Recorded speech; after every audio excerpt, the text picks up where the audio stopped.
Este o que fai é, digamos, unha versión máis nosa. A que te refires? Que queres dicir con máis nosa? A ver, igual máis familiar. El tenta explicar da fantasma. De feito, a ver, esta relación que aparece co tío pai aparece logo noutros estudos. Que estudos? Creo que era... Algo diso hai. O caso é que... O que fai o autor é centrar o conflicto na decisión da nai deste incerto señor. Sen dúbida, Gerda é a protagonista. Fernando, estou falando en serio. Precisamente na estea que temos ti e máis eu, Gerda e a túa personaxe, Poloño, é onde se expresa... Na escena que temos entre nós, Gerda é unha laberca que pousa a súa man no abaco. Sí, dende logo poderíamos facer unha compilación. Este Hamlet, cuya puesta en escena prepara este grupo de teatro, no es el Hamlet de Shakespeare, sino otro Hamlet, uno que duda no sobre la utilidad de la existencia, sino sobre la utilidad de la literatura. Es el héroe o antihéroe que creó el escritor Álvaro Cunqueiro para una de sus obras de teatro titulada O incierto señor Don Hamlet, el incierto, es decir, el dubitativo señor Don Hamlet. A Cunqueiro le gustaban estas excursiones de la imaginación, irse a los clásicos y tratarlos de señor Don, interrogar a los mitos, o al contrario, convertir a las sencillas gentes del pueblo en personajes mitológicos. Su obra, que se extiende a lo largo de medio siglo y de 2 lenguas, es cuando menos original y única. Nada se parece a Cunqueiro salvo Cunqueiro. Dubitativo como persona, pero seguro en su pulso de autor, Álvaro Cunqueiro logró crear un mundo que solo se puede definir como cunqueiriano, un universo poblado de poesía y divagaciones, cocinado lentamente con melancolía, pero también con vitalismo. Para muchos, Cunqueiro es el mayor prosista en lengua gallega de todos los tiempos. Para algunos es todavía algo más que eso, uno de los mejores prosistas del siglo XX, sin más.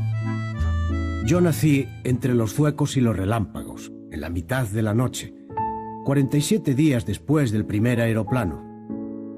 Aún colgaban del tendedero de la anteguerra todas las intactas maravillas inauditas.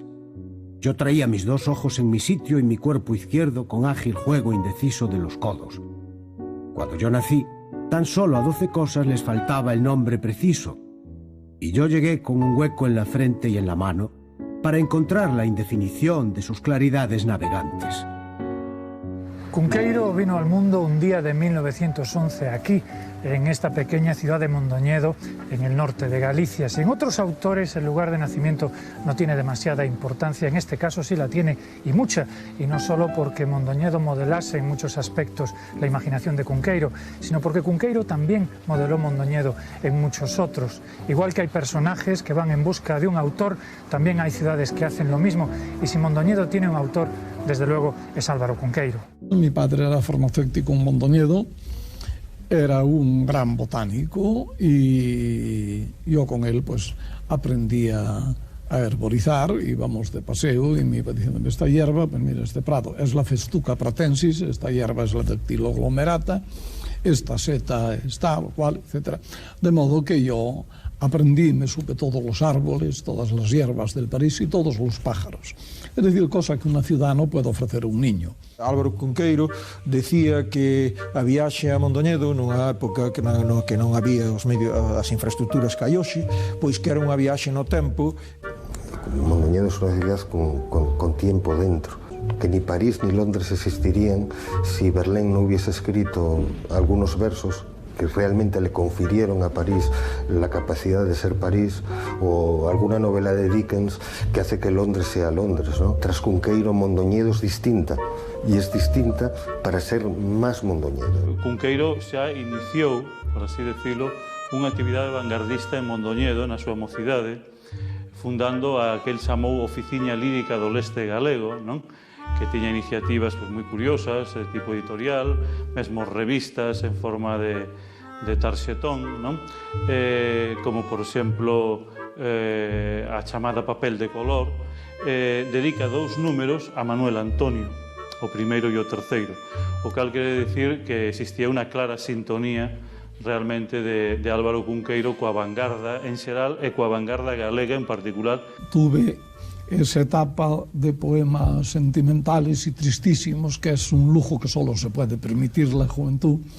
Pero luego mi primer libro ya fue un libro que podemos llamar en el borde del surrealismo, pero yo no me atrevía. La coacción de toda la poesía gallega del mismo tiempo era muy importante.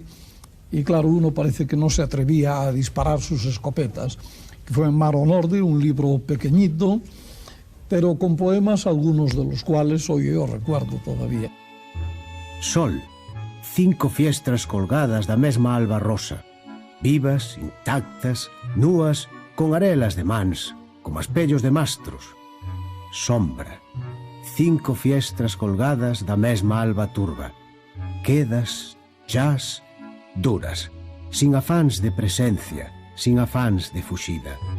Sempre 5 fiestras. Soio. Y luego inmediatamente poemas do sí e non. Desde el año 33 está con ilustraciones de Luis Seoane. Es una falsa historia de amor, primero él, luego ella, luego los dos, y al final muere ella. Alguna gente se lo tomó en serio y creyó que efectivamente ella había existido y se me había muerto poco menos que acostada en mis versos y en mis palabras, claro. Ela avanzou por diante dos cóvados e os rostros, e houve un estrondo baldeiro que soou a melancolía dos astros que perden o miragre do eclipse. El quedouse coas súas propias mans naquela despedida. Es curioso, pero la gran tradición literaria gallega de la Edad Media era ignorada por los poetas del Rexurdimento, como si no hubiera existido. Bueno, Lope llegó a decir Galicia nunca fértil en poetas, lo cual no era verdad porque no solo los cancioneros están llenos de poetas gallegos y portugueses, pero muchos gallegos, sino que además una gran cantidad de poetas de Castilla, como Alfonso Álvarez de Villasandino, que era de Villasandino al lado de Burgos, escribió cientos de poemas en gallego, de modo que había una gran tradición literaria. Era ignorada. De modo que mi generación, y bueno, los mayores de ella, puedo llamarle de mi generación a Filgueira Valverde y a Buzabrey, que me llevan 10 años, por ejemplo, pero fuimos los primeros que la conocimos. Para mí fue un enorme descubrimiento, y entonces escribí ese libro, Cantiga Nova, que se llama Ribeira, en el cual, con los metros y las formas de la poesía medieval, yo hice poesía contemporánea, poesía actual. No niño novo do vento hai unha pomba dourada, meu amigo. Quen poidera namorala? Canta o luar e o mencer en frauta de verde olivo. Quen poidera namorala, meu amigo? Ten aers de frol recente, cousas de recén casada, meu amigo. Quen poidera namorala? Tamén ten sombra de sombra e andar primeiro de río. Quen poidera namorala, meu amigo? Estos años líricos son también años épicos, los de la República y la lucha por el Estatuto de Autonomía de Galicia, una lucha en la que Cunqueiro se implica personalmente. En estos momentos milita en el Partido Galleguista de Castelao y se sitúa de hecho en el ala más radical de este partido, en el llamado arredismo, es decir, el independentismo, aunque también simpatiza con el sector católico representado por Vicente Risco. El estallido de la guerra civil desconcierta y asusta a Cunqueiro.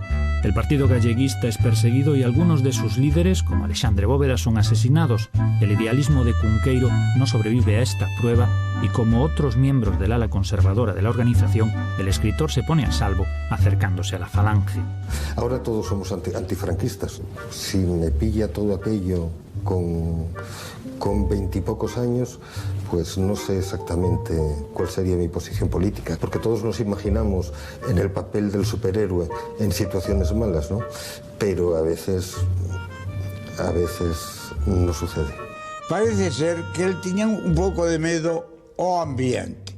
O ambiente en Mondoñedo, él aparecía como un galeguista fanático e entonces decidiu marchar de Mondoñedo. Escribiu un quego, amigo seu de Santa Marta, de Ortigueira, a ver se lle encontraba un posto de traballo. Non fuches á guerra de Bohemia porque eras moi noviño. Un falcón que ainda non probara a cachirula. Un rapaz tan noviño e de tanto estudo non debe ir á borrallenta guerra de Bohemia. En su escondite de Ortigueira, Cunqueiro gana algún dinero con la edición de un periódico encendidamente patriótico. Era Azul. La publicación enseguida llama la atención de las autoridades que quieren contratar a todos sus colaboradores. Descubren entonces que es Cunqueiro, él solo, quien escribe todos los artículos y secciones con diferentes seudónimos. Comienza así una fulgurante carrera en la prensa en la que el escritor, ahora periodista improvisado, acabará en el diario ABC, una vez que Madrid caiga en manos de los sublevados. Cunqueiro se casa, nace su primer hijo, César. Las cosas parecen irle bien y de repente todo cambia. Su matrimonio fracasa, a Cunqueiro se le prohíbe escribir en la prensa y se ve obligado a abandonar Madrid. Muchos años después, el escritor todavía se resistía a hablar de este momento crucial de su vida. Nunha ocasión do Ministerio de Exteriores, creo que foi o Ministerio de Exteriores, a través do embaixador de Francia en España, pois pedíronlle unha reportaxe, verdad? E deronlle unha cantidade por adiantado e, ademais, puxeronlle un coche a súa disposición da embaixada e Cunqueiro, bueno, pois, colle os cartos, parece ser, o chofer do coche estaba a súa disposición e dixo, lléveme a Mondoñedo. Según su biógrafo Ernesto Faginas, la causa de la caída en desgracia del escritor fue una queja formal de la embajada francesa. Cunqueiro había ofrecido al embajador promover una campaña de prensa para mejorar la imagen de Francia en España. Tras cobrar las 8.000 pesetas, una cantidad considerable para entonces, Cunqueiro no logró que se publicase una sola línea. Quizás ni siquiera lo intentó. El gobierno quiso entonces imponerle un castigo ejemplarizante e ideó una sanción inusitadamente dura para algo que más bien parece haber sido una ligereza.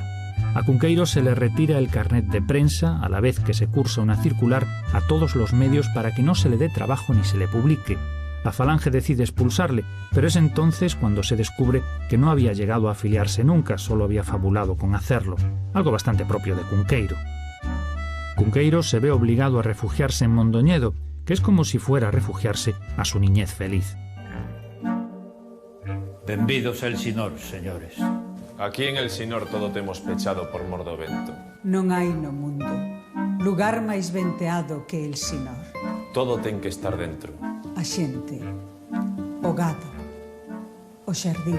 Que é por culpa do vento irado. A nadie lle place sair de Elsinor con tanto vento fora. Semellante a un grande exército uveador que cercase Elsinor por toda unha longa noite. Por eso, os del Elsinor somos xente de pálida pel. Que ensaia o campo en Elsinor. Cunqueiro se acerca entonces a los 40 años de edad y no cuenta con ningún medio de subsistencia que se pueda considerar como remotamente estable. Escribe con seudónimos para burlar la prohibición del ministerio. Casi se puede decir que escribe cualquier cosa y en cualquier sitio, incluso un santoral misionero en la revista Catolicismo, en el que a veces da la impresión de que se inventa algunos de los milagros que les atribuye a los santos. Las cartas de Cunqueiro de estos años nos lo muestran melancólico, preocupado por las deudas. Es un Cunqueiro que quizás por primera vez en su vida esté deprimido. Querido Paco, escribo con amargura y sin talento. Y el viento que no para y la lluvia me molestan. Estoy quizás pasando un momento de baja moral. Va uno ya en la madurez de la vida y no hizo nada o casi nada, salvo 2 o 3 canciones o 2 o 3 páginas. Me veo solo, agachado en un agujero, y encima de todo, toda la escura porquería moral e intelectual de esta hora. Pero cando sopén en Mondoñedo, escribílle, e tratei de convencelo de que escribise prosa en galego. Era conocido como poeta, pero pouco conocido como escritor en prosa. El negábase. E eu, como son un teimudo, insistía e por fin convencino. E un día apareceu en Vigo con 20 folios en galego do Merlín e familia. En Merlín está toda una galería de personajes, una colección de temas nacidos todos ellos o arrancados de la tradición fantástica oral de mi país gallego. Galicia es un país de tradición oral, un país ahistórico en que la gente no tiene memoria de la época en que pasaron las cosas. La muralla de Lugo, por ejemplo, dirán no que la hicieron los romanos, sino los mouros, los moros, y lo mismo la Catedral de Santiago. Y la tradición oral pues los temas de ella corresponden a todas las épocas posibles. Son siempre pasado, pero de alguna manera, puesto que predican del hombre, son también tiempo presente, claro. O señor Merlín, según se sabe polas historias, era fillo de solteira e de nación allea, e veu herdado para Miranda por unha tía segunda por parte de nai. Pero facía disto tanto tempo que ninguén se lembraba do feito. Soio, unha bella camareira de Quintás, facía algo de memoria de que, sendo nena, levaron ao enterro dunha señora a Miranda, e tralo crego de Reigosa que cantaba moi ben, iba don Merlín vestido de negro agás unha gran bufanda colorada. E xa daquela tiña mi amo a barba branca. Pues en Merlín Familia hay verdaderos descubrimientos. Está el mundo de la aldea, al mismo tiempo el mundo del mito. Está el mundo de lo legendario, al mismo tiempo está el mundo de lo cotidiano.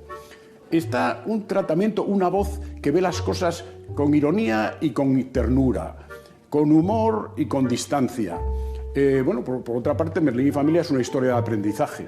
Está contada cuando ya el protagonista es muy viejo y está recordando.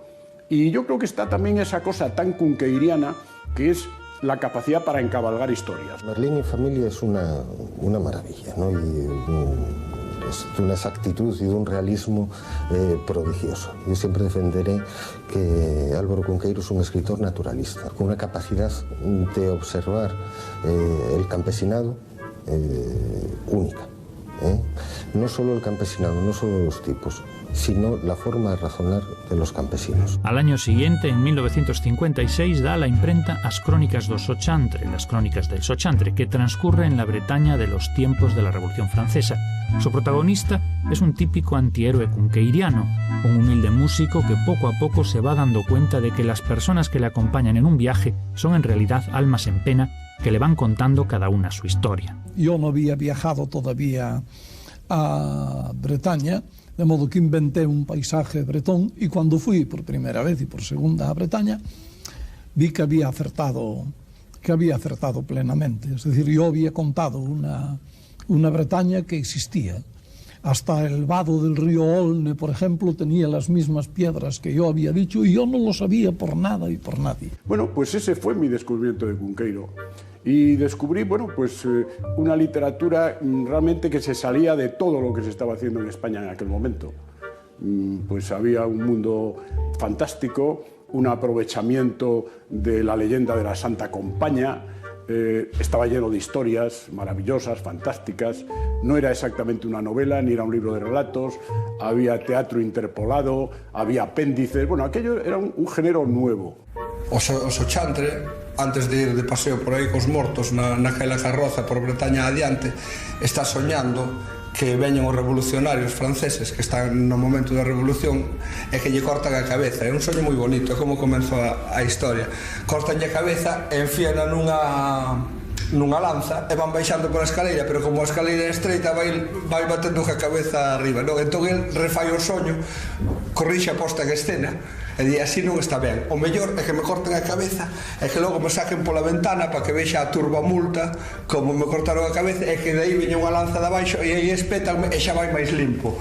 Entón, digamos que o soñador é unha especie de director teatral, ademais de ser o protagonista.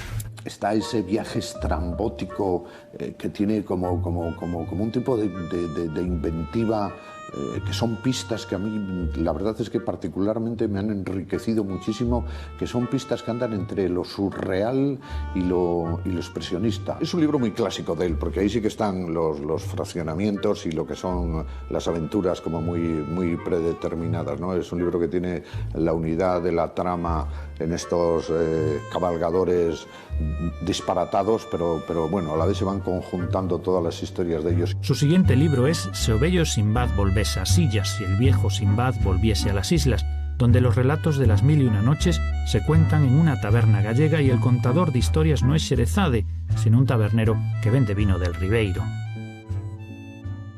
Estaba miña nai nao, ancorada a 12 brazas do farol dos cais, e ninguén nos miraba. Toda aquela familia dos quitasoles seguía paseando, falando entre ela, e cuns canciños que corrían moi famosos, con 2 rabos. Si, Sari, amigo novo, tes que creerme. Tiñan un rabo en cada cachiña, os dous moi brizados, moi saudadores. Nin a xente nin os cans decatábanse de que estábamos ali. Berrabámoslles e non nos ouvían. Parecían nación de linterna xorda. Entramos naquela terra algo desconfiados, non fora burra, Concho, como en Cipango, que ali o Sogún, cando se anuncia xente forasteira que chega da banda do mar, manda ter unha grande tela pintada na que están postas o natural seu, praias, solaces e badías abrigadas, e un xigante que ten de cámara está cun punteiro convidando e dicindo os nomes da costa, como en lección de xeografía, e acaróanse as naos que veñen, pero ali están uns baixos que chaman das arañas e entón pérdense e os rebuiños papan a xente. Esa metáfora yo creo que es maravillosa cuando Sinbad, ya viejo, está contándole a un niño un naufragio de unas naves en el estrecho de Ormuz y está con una naranja, con unos polvos de naranja, con unas mondas de naranja y las echa en un balde azul. Entonces las mondas de naranja son las barcas y el balde es el porceloso mar, la porcelosa mar océana. Bueno, es un prodigio de imaginación increíble. Y aunque teóricamente está transcurriendo en un mundo más o menos orientalizante, etcétera, es un mundo gallego.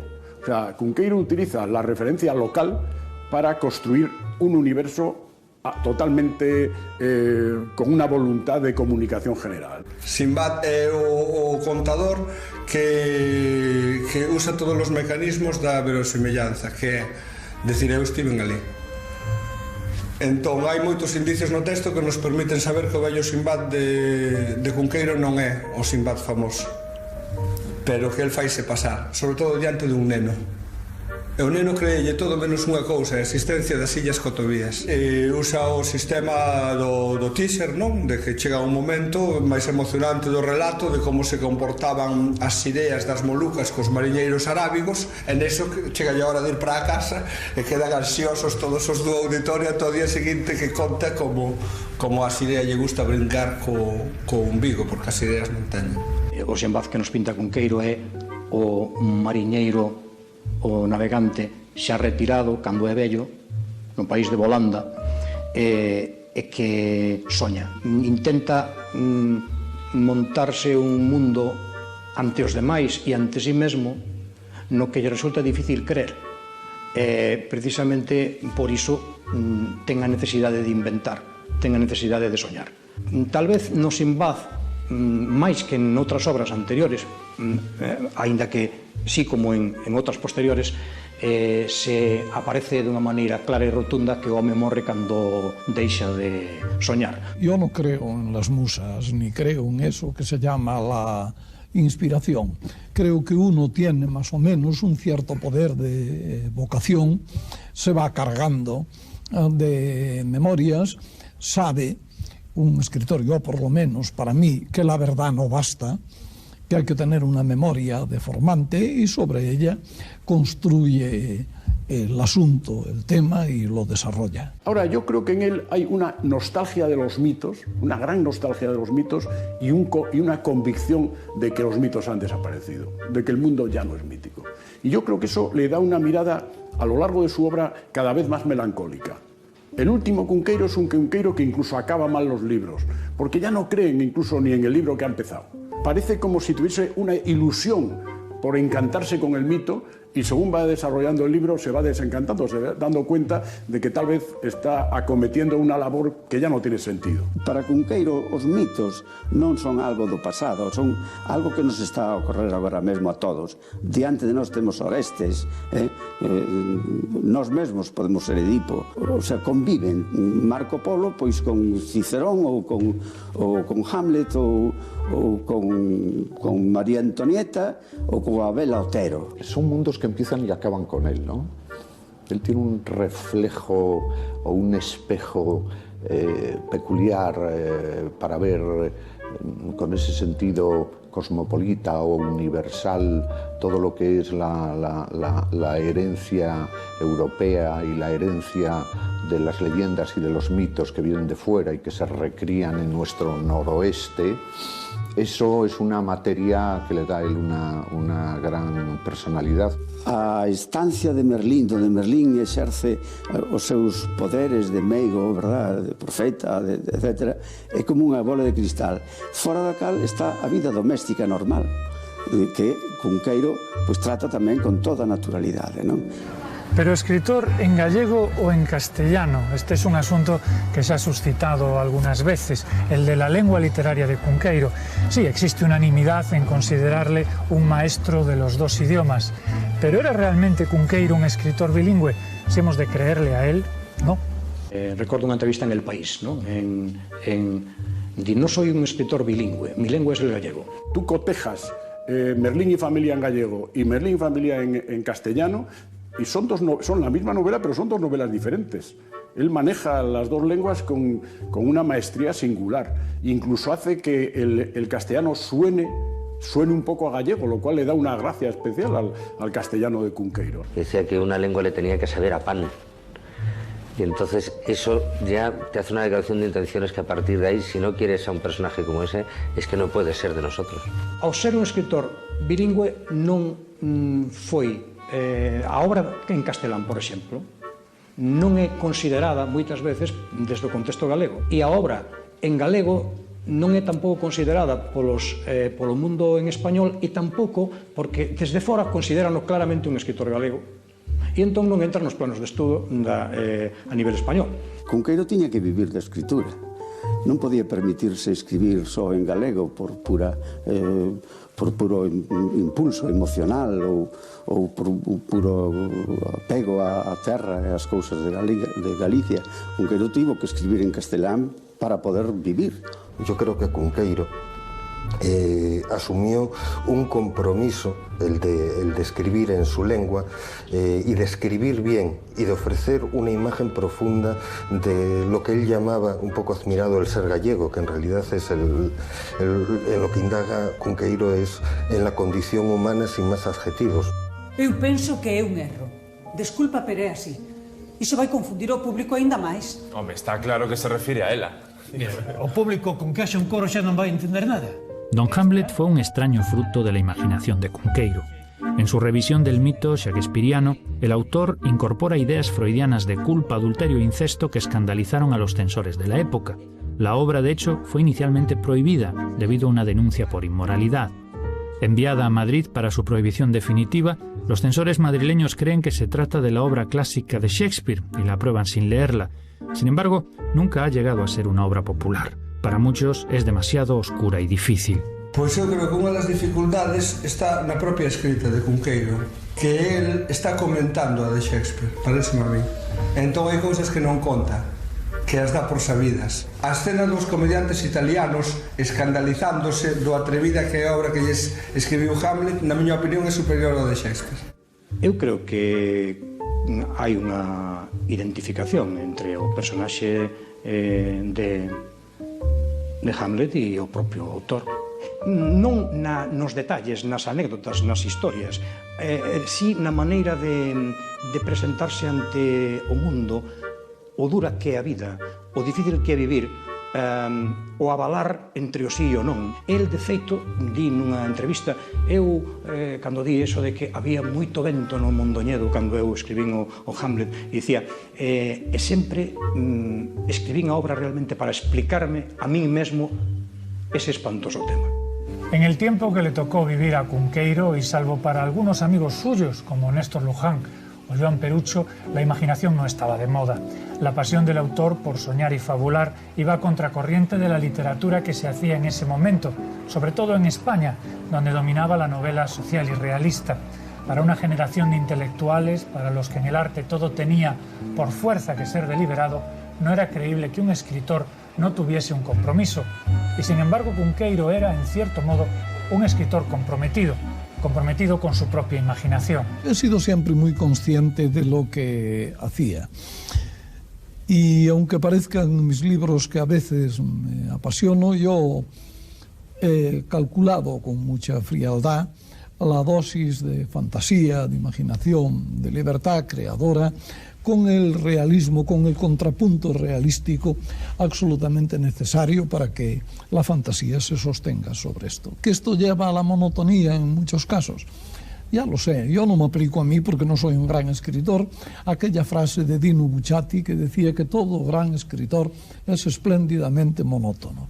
Yo no me aplico ni el grande ni el espléndidamente, pero sí que todo escritor es siempre monótono. El hecho es que ni las mocedades de Ulises, ni su siguiente obra en castellano, Un hombre que se parecía a Orestes, que es una profunda reflexión sobre la inutilidad de la venganza, llegarán a tener el eco que Cunqueiro esperaba, y eso a pesar de que esta última va a recibir el prestigioso Premio Nadal en 1968.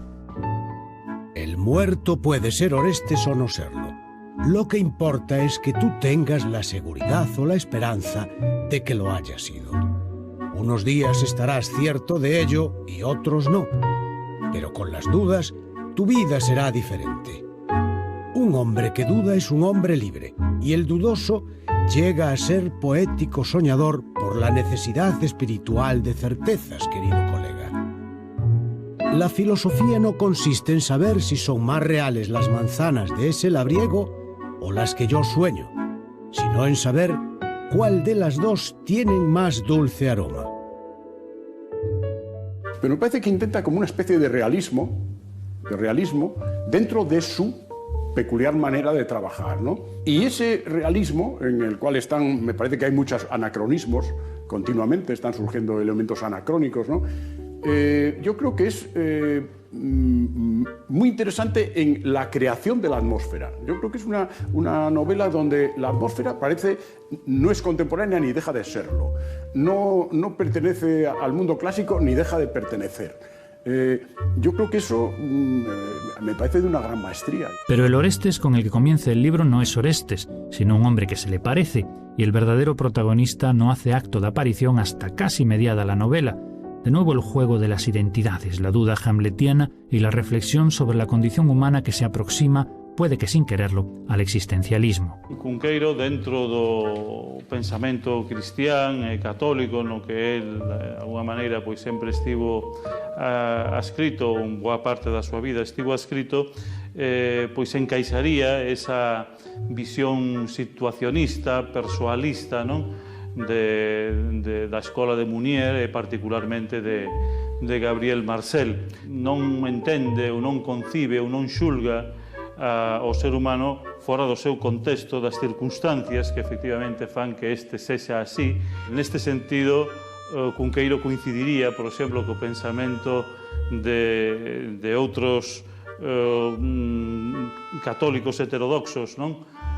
Tamén barrocos escritores como José Lezama Lima, cando decía que como católico tiña que aceptar a existencia do inferno, pero apostillaba que en todo caso non creía que houvese ninguén nel, que o inferno existiría, pero estaba baleiro, non? Un pouco esa pode ser tamén a visión de Álvaro Cunqueiro. El tema, sobre todo, yo creo que más le preocupa es el del tiempo, el del transcurso del tiempo, el paso del tiempo, cómo la belleza se deshace. Lo único que nos mantiene es la memoria, ¿no? de ese tiempo, ¿no? Y el papel de la poesía, de la propia literatura como el mantenimiento de eso que fue y que ya no existe. Él negou os principios básicos do existencialismo porque supoñían aceptar a derrota do home. Por eso él sempre procura o fío de Ariadna ou o bo de Ícaro para arrincar o home da tristeza, que non ten que estar abocado á tristeza nin a desesperación, nin o nihilismo como facía naquel momento de posguerra mundial, o existencialismo. La verdad es que te llenaba de luz en un tiempo de sombras, espoleaba tu imaginación, vapuleaba, no sé, una conciencia conformista y demasiado apegada la penosa realidad comprometida de aquellos tristes años, y era un ramalazo de luz que daba gusto leerlo. Pois eu creo que Cunqueiro, como era un vitalista e un hedonista, recibiu moi mal o existencialismo, non? Ademais, creo que nunha entrevista con César Morán afirma que él suscribe, o único texto que suscribe por completo é o Credo. Al llegar la década de los 60 del siglo, Cunqueiro seguía siendo esa rareza en la literatura gallega y española, incluso hoy en día, un escritor que vive exclusivamente de escribir. Pero para conseguir ese milagro tiene que colaborar en toda clase de publicaciones o hablar en la radio casi a diario, donde cuenta historias con su voz inconfundible. Eu dixen unha vez nunha conferencia en Vigo, e parece que non gustou moito, que había, no momento en que houve máis celtas en Galicia, non houve máis que socios ten actualmente o Real Club Celta de Vigo. Además, con su buen amigo el escritor José María Castroviejo, recorre el país dando unas charlas a dos voces que tienen un considerable éxito de convocatoria. Hai unha anécdota moi interesante. Ambos iban unha vez polo Morrazo, probando viños polas tabernas, e perdéronse por unha carballeira e de repente viron algo así espectral que aparecía entre os carballos, e aquilo era a Santa Compaña. Entón os dous arrepiáronse e botaron a correr e perdéronse de vista un do outro. Entón o día seguinte, cando se reencontraron, falaron do que lles pasara, e dixeron, pois eu creo que eran unhas figuras así como douradas, dun pálido tirando amarelo. Non, decía Castroviejo, que va, a mí me parecían que máis ben estaban tinguidas como de vermello, tiñan algo de sanguíneo aquelo. Estiven discutindo os dous sobre a Santa Compaña que viran sin poñerse de acordo.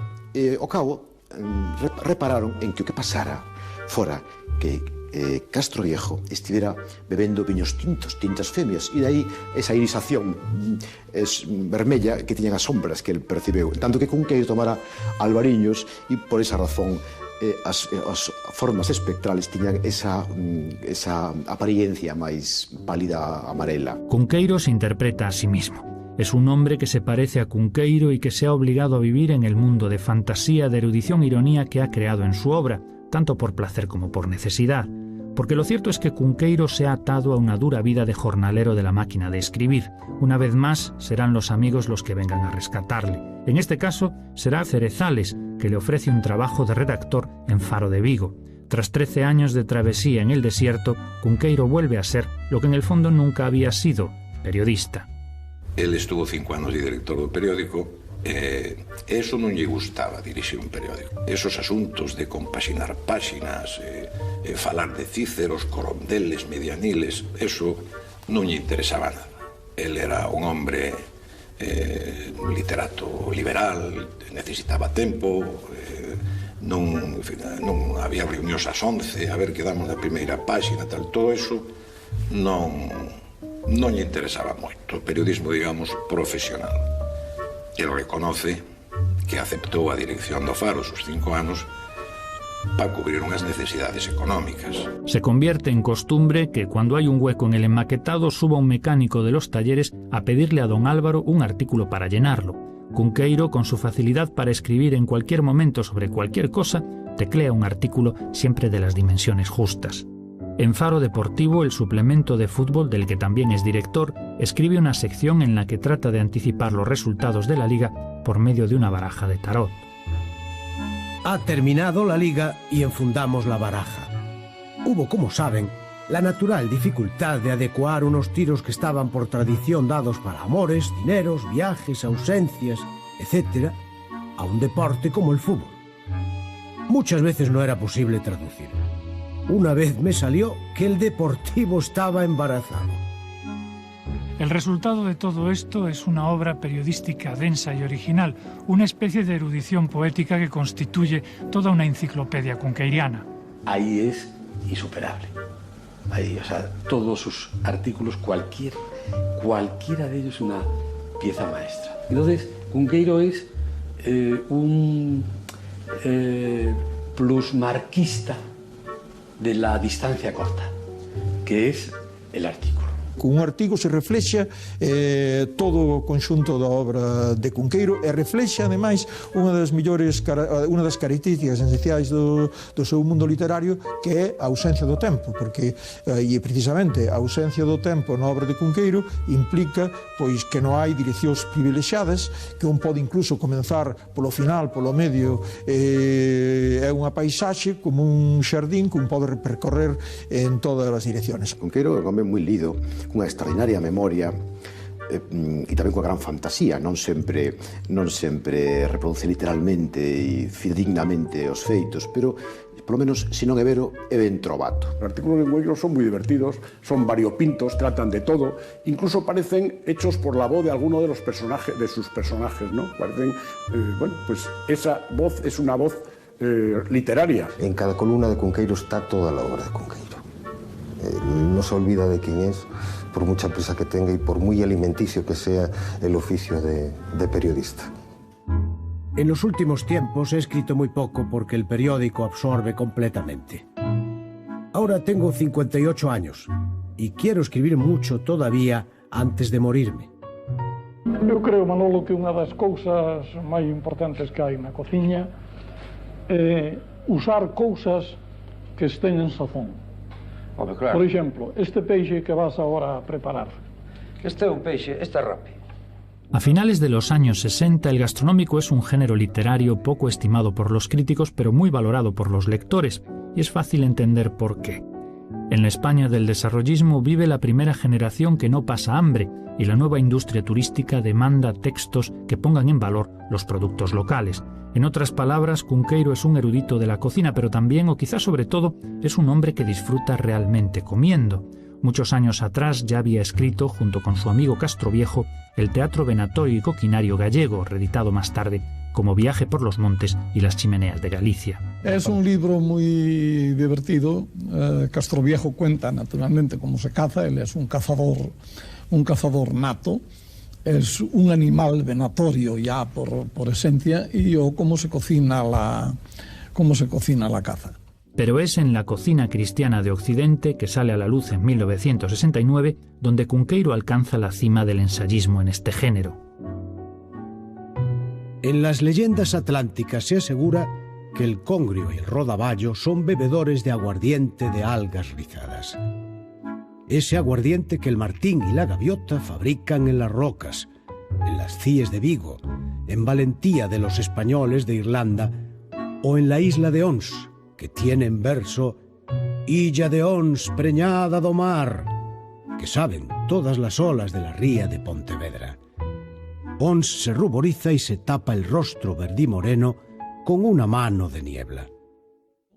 La editorial dio en quiebra y apenas hay unos cuantos ejemplares. Yo tengo uno, Néstor Luján tiene un par de ellos, en fin. En Barcelona, sobre todo, que era donde estaba la editorial, y guiados por Néstor Luján, algunos amigos míos han conseguido ejemplares y me escriben y me piden. Una chica norteamericana que está escribiendo una tesis sobre mí, constantemente me escribe, no, tal, fotocópiemelo. ¿Cómo le voy a fotocopiar yo un tomazo enorme? Tal, nada, venga, le digo yo.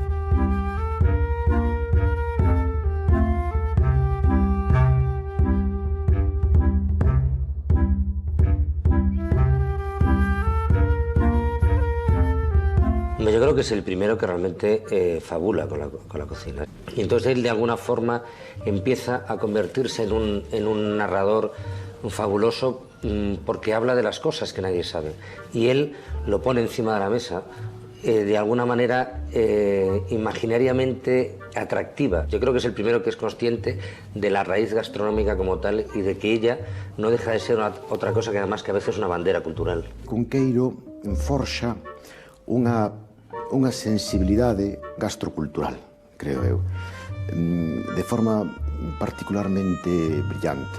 Hai outras achegas, outros escritores que teñen tamén abordado esta cuestión, pero ningún con esa gracia, con ese poder especial, portentoso que ten Cunqueiro. Y de lo que más, digamos, me atrae y me emociona es que nunca acaba de dar una receta.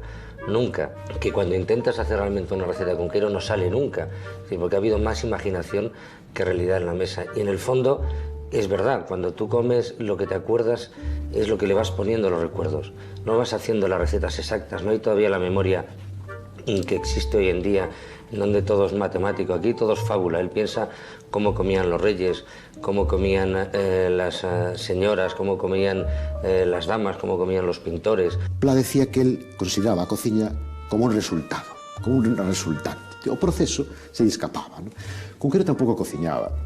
Cunqueiro encantaba allí cando estaba en Mondoñedo coas súas irmáns, baixar do seu estudo e ir a cheirar na cociña ver que estaban a facer e saen engatusarse, maravillarse con aquelas preparados e aqueles recendos e fantasear con eso e, bueno, estar atento a ese proceso, pero nunca cociñar realmente, ¿no? Son máis ben persoas que se achegan dunha maneira literaria, imaginativa e erudita, pero non empírica a cociña. Bueno, Cunqueiro decía que na gastronomía os seres humanos puxeron máis imaginación que na guerra e mesmo que no amor.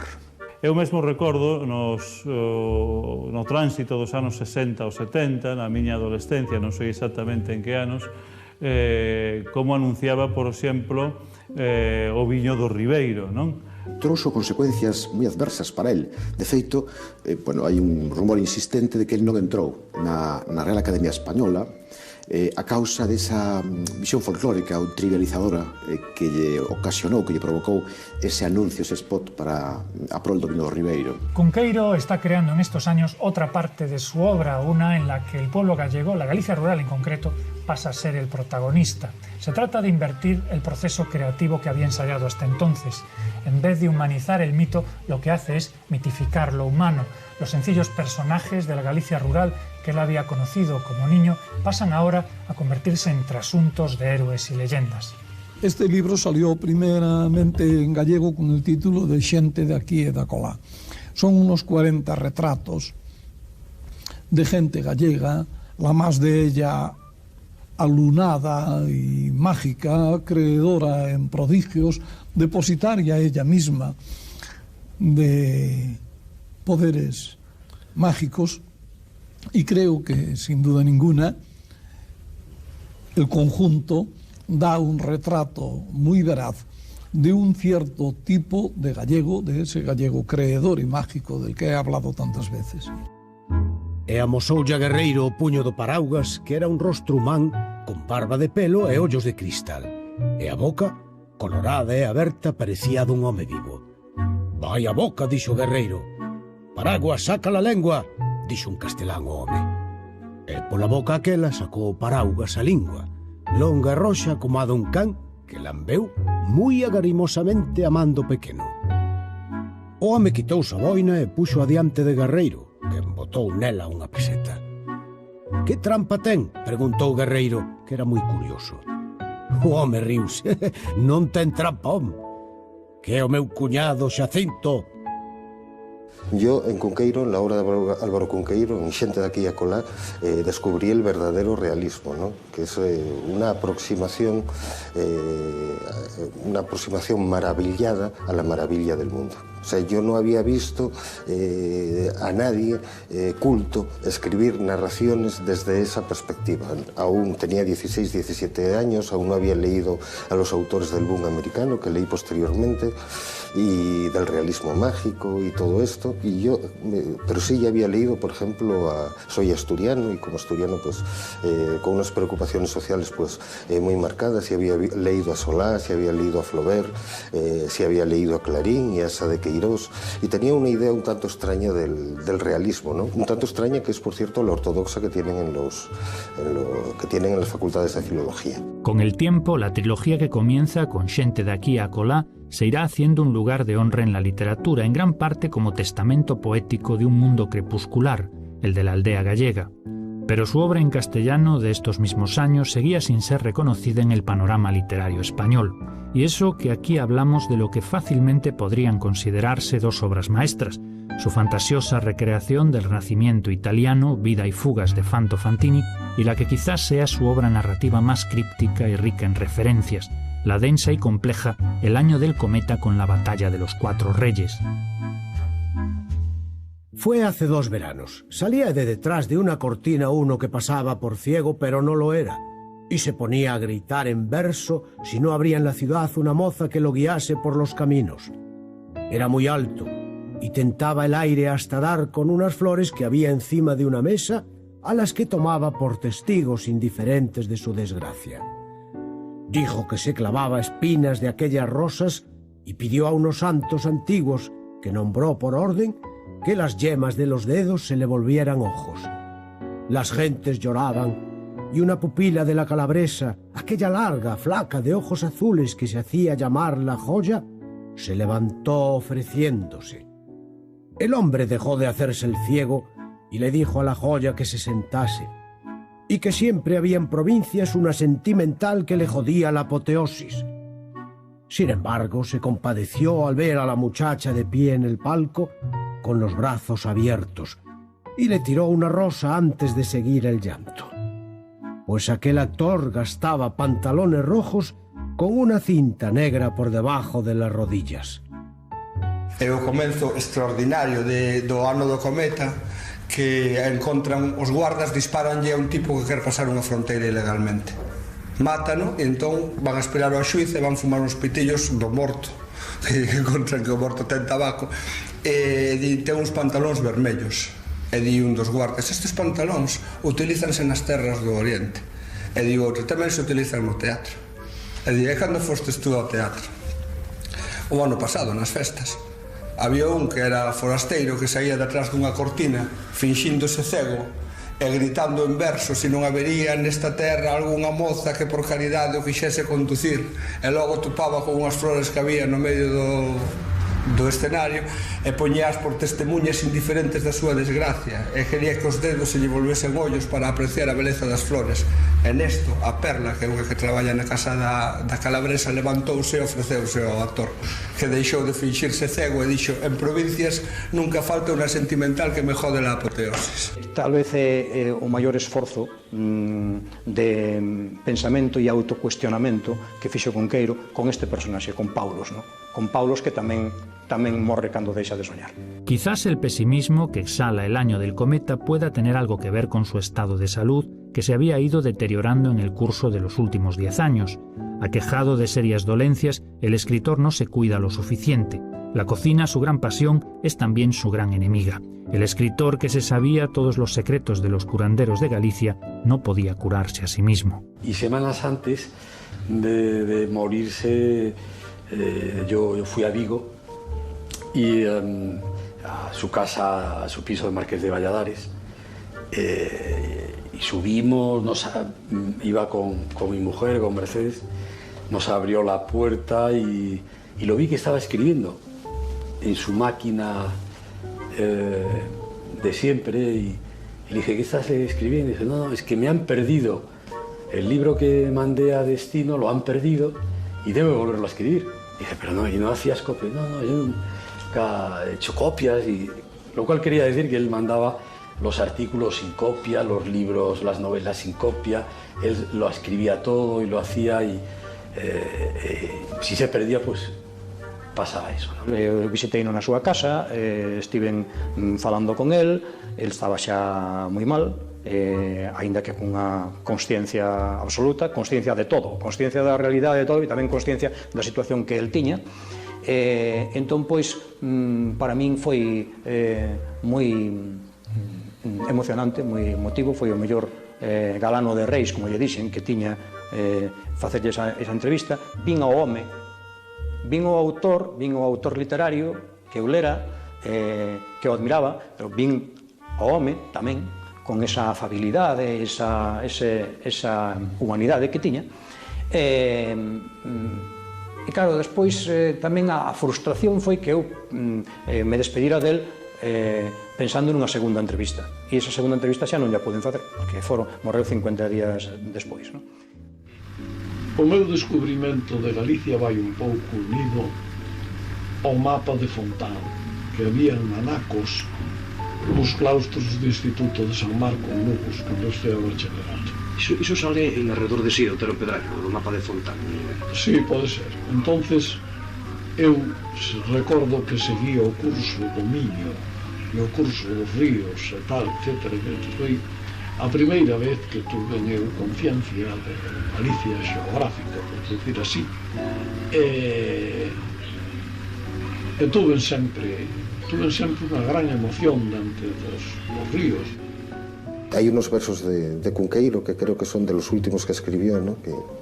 Y ahora creo que eran más o menos, inventa mi memoria como inventaba la de él, pero decía, y agora que me morro, e agora que doume conta que nunca ouvin cantar a rula, ¿no? Y la rula, la tórtola, esa paloma torcaz que aparece tan frecuentemente en su canto en los poemas de Cunqueiro, de repente era una tórtola imaginada. Pero ¿cuál es el lugar de Cunqueiro en la literatura? En Galicia ha ascendido al panteón de los clásicos, pero es conocido tan solo por su obra en lengua gallega, en concreto por su Merlín, que todos los escolares conocen y estudian, pero ¿y fuera de Galicia? Yo creo que no era un escritor reconocido para nada. Tal vez cuando le dan el Nadal, con un hombre que se parecía a Orestes, pero también tampoco aquello fue un gran éxito. Y lo que es peor, yo creo que sigue sin tenerlos. Posiblemente non está recoñecido aínda como deba, non? Tamén hai que ter en conta que Cunqueiro é un autor difícil. Difícil non significa que non poda ser lido por calquera, non? O Cunqueiro pode ser lido por alumnos de instituto, coa explicación e do profesor, non?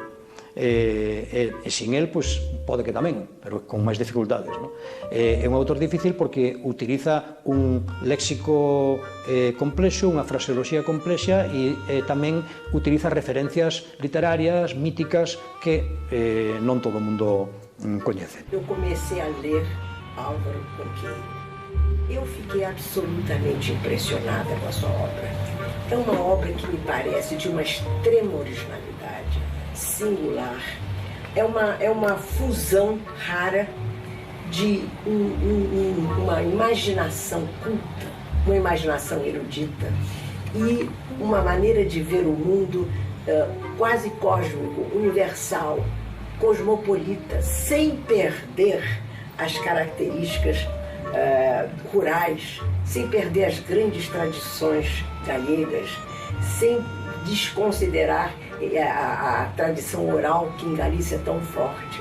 Eu fiquei muito impressionado, fui lendo a sua obra, mas depois é que eu soube que ele já tinha falecido.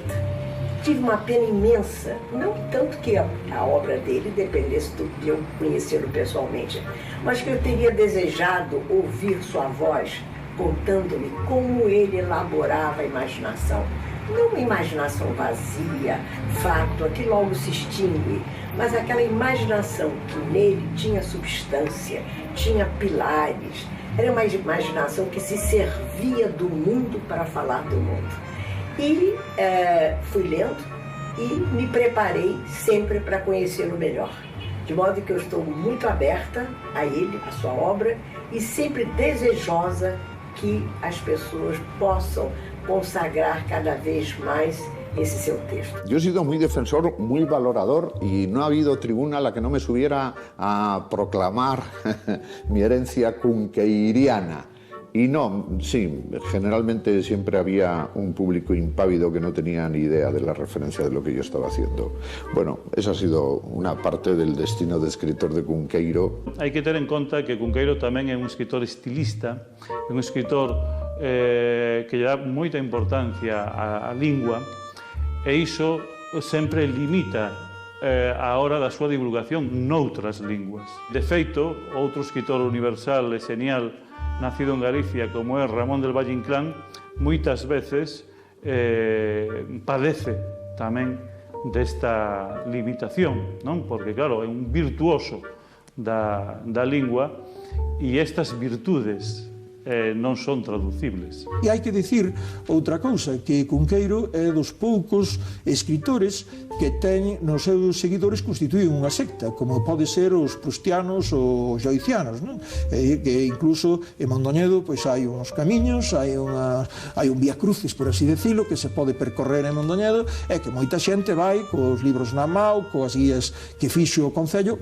Eu lhes diria, se vivo fora ele seria um dos candidatos, sem dúvida, dos candidatos galegos ao Prêmio Nobel, porque é aquele escritor cuja obra percorre a civilização ocidental e abraça também os primórdios do cristianismo. É alguém que mergulhou nos gregos, dominava os gregos. Vocês veem a presença de Homero na sua obra, a presença de Horácio, a presença de Virgílio, né? Inclusive até quando ele escreve sobre a culinária, sobre receitas, que ele era um maestro, alguém que conheceu tanto o mundo, não só o mundo livresco, o mundo das bibliotecas, mas o mundo dos paladares, da sensualidade.